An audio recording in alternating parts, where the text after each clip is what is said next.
Selamat siang semuanya. Perkenalkan, nama saya Peti Elsa Paulina Sitorus. Di sini saya akan mempresentasikan tentang screening resiko tinggi pada WUS dan remaja putri. Sebelumnya, kita harus tahu dulu apa itu pengertian screening WUS dan remaja. Screening merupakan identifikasi dugaan penyakit atau kecacatan yang belum dikenali dengan menerapkan pengujian, pemeriksaan, atau prosedur lainnya pada populasi sehat atau populasi yang tanpa gejala penyakit. WUS adalah wanita yang berumur antara 15 sampai 49 tahun dan pada masa atau periode ini dapat mengalami proses reproduksi ditandai dengan masih mengalami menstruasi. Remaja. Menurut WHO, remaja adalah penduduk yang rentan usianya dari 10 sampai 19 tahun. Menurut Peraturan Menteri Kesehatan RI nomor 25 tahun 2014, remaja adalah penduduk dalam rentang usia 10 sampai 18 tahun. Kanker serviks. Kanker serviks adalah suatu keganasan yang terjadi pada serviks atau mulut rahim, di mana pada keadaan ini terdapat sekelompok sel-sel jaringan yang tumbuh secara terus-menerus dan tidak terbatas, tidak terkoordinasi, dan tidak berguna bagi tubuh, sehingga jaringan di sekitarnya tidak dapat berfungsi sebagaimana mestinya. Kanker serviks merupakan kanker kedua tersering yang diderita oleh wanita di seluruh dunia. Setiap tahunnya, sebanyak 490.000 perempuan di dunia dan 80% perempuan di negara berkembang terdiagnosa menderita kanker serviks. Sekitar 240.000 diantaranya meninggal dunia.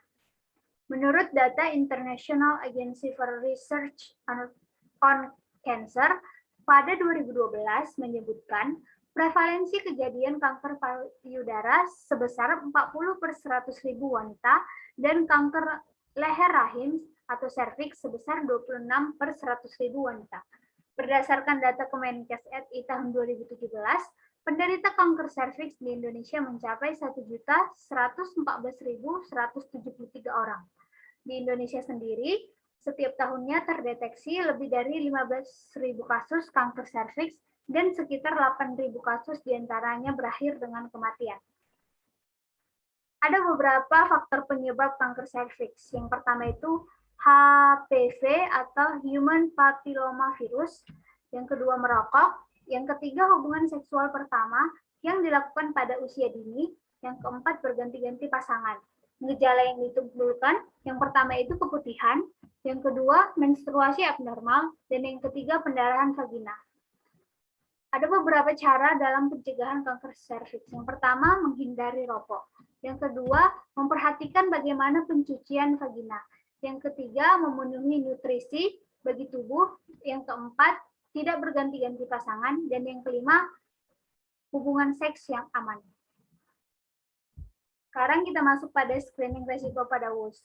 Salah satu screening yang dilakukan pada wanita usia subur adalah screening kanker serviks, di mana tujuan screening ini adalah untuk mencegah terjadinya kematian akibat kanker serviks. Berdasarkan sistem informasi rumah sakit atau SIRS, pada tahun 2010, kanker serviks merupakan jenis kanker tertinggi kedua pada pasien rawat inap maupun rawat jalan di seluruh RS di Indonesia dengan jumlah pasien sebanyak 5.349 orang, atau sekitar 12,8%. Estimasi insiden kanker serviks di Indonesia pada tahun 2012 adalah sebesar 17/100.000 perempuan, di mana angka ini meningkat dari tahun 2002, yakni sebesar 16/100.000 perempuan. Menurut data Kemenkes RI 2018 tentang data rekapitulasi deteksi dini kanker serviks dan IVA tes dari jumlah sasaran 37.415.483 hingga pada tahun 2017 jumlah pemeriksaan yaitu 3.040.116 dan cakupan pemeriksaan yaitu 2,978%. Di Indonesia sendiri, cakupan deteksi dini terhadap kejadian kanker serviks kanker masih berada pada posisi kurang dari 5%, sehingga banyak ditemukan kasus kanker leher rahim yang sudah memasuki stadium lanjut. Kejadian kanker serviks yang tinggi di Indonesia mencerminkan kurangnya partisipasi wanita dalam mendeteksi dini kanker serviks. Pengetahuan diyakini sebagai faktor penentu partisipan wanita dalam deteksi dini kanker serviks, termasuk tes pap smear dan tes IVA test.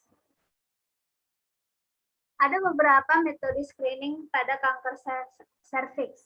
Yang pertama itu pap smear. Pap smear ini merupakan salah satu cara deteksi dini kanker serviks. Tes ini mendeteksi adanya perubahan sel leher rahim yang abnormal. Yang kedua itu ada biopsi. Biopsi ini dilakukan untuk melengkapi hasil pap smear. Teknik yang biasa digunakan adalah punch biopsi yang tidak memerlukan anestesi dan teknik Hon biopsi yang menggunakan anestesi. Yang ketiga ada infeksi visual asam asetat atau IVA test, di mana tes ini merupakan alternatif screening untuk kanker serviks. Tes ini sangat mudah dan praktis dilaksanakan, sehingga tenaga kesehatan non-dokter, ginekologi, bidan praktek, dan lain-lainnya. Lalu kita beralih pada faktor-faktor yang mempengaruhi dalam melakukan screening. Yang pertama itu ada faktor predisposisi, di mana faktor ini menyangkut umur, status pernikahan, tingkat pengetahuan, tingkat pendidikan, sikap, status pekerjaan, tingkat sosial ekonomi. Yang kedua ada faktor mungkin, yang termasuk di dalamnya itu ada akses informasi, keterjangkauan jarak. Dan yang ketiga ada faktor penguat seperti dukungan keluarga, dukungan petugas kesehatan, dukungan kader kesehatan, dan penyuluhan.